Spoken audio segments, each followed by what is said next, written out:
Stitch வந்துட்டு கோணல் மானலுமாக போட்டோம் அப்படின்னா பர்ஃபெக்டாக இருக்காது, அந்த லுக் வந்துட்டு நல்லாவுமே இருக்காது. இப்போ நான் வந்து லெஃப்ட் சைட்லேருந்து ஸ்டார்ட் பண்ணியிருக்கேன். லெஃப்ட் சைடில் நூல் எடுத்து 4 பீட்ஸ் போட்டிருக்கேன். 4 பீட்ஸ் போட்டுட்டு ரைட் சைட் கொண்டு வந்திருக்கேன். ரைட் சைடில் கொண்டு வந்துட்டு கொஞ்சம் கீழே வந்து நான் ஒரு லாக் ஸ்டிச், மறுபடியும் நூலை வந்து லெஃப்ட் சைடு எடுத்துகிட்டு போயிட்டு நான் வந்து ஒரு லாக் ஸ்டிச் போட்டுருவேன். பாருங்கள், உங்களுக்கே தெரியும். நூலை எடுத்துட்டு லாக் ஸ்டிச் போட்டுட்டு மறுபடியும் லெஃப்ட் சைடு எடுத்துகிட்டு போயிட்டு ஒரு லாக் ஸ்டிச் போட்டுட்டு மறுபடியும் நூலை வந்து பெருசாக எடுக்கிறேன். நூலை பெருசாக எடுத்துட்டு ஒரு 4 பீட்ஸ் வந்து நான் போடுறேன்.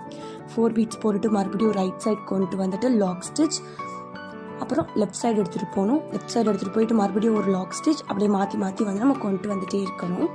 அதே மாதிரி நம்ம ஸ்டிச் போடுறது வந்துட்டு ரொம்ப பெருசாக வந்து லாக் ஸ்டிச் வந்து எடுத்துகிட்டு போயிடக்கூடாது. அப்படி போயிட்டோம் அப்படின்னா கிளாத்தில் வந்துட்டு ஒரு ஹோல்ஸ் மாதிரி ஃபார்ம் ஆகிடும். அது வந்து பார்க்குறதுக்கு நல்லா இருக்காது. கிளாத் வந்து ஒரு மாதிரி இழுத்து பிடிச்ச மாதிரி ஆகிடும்.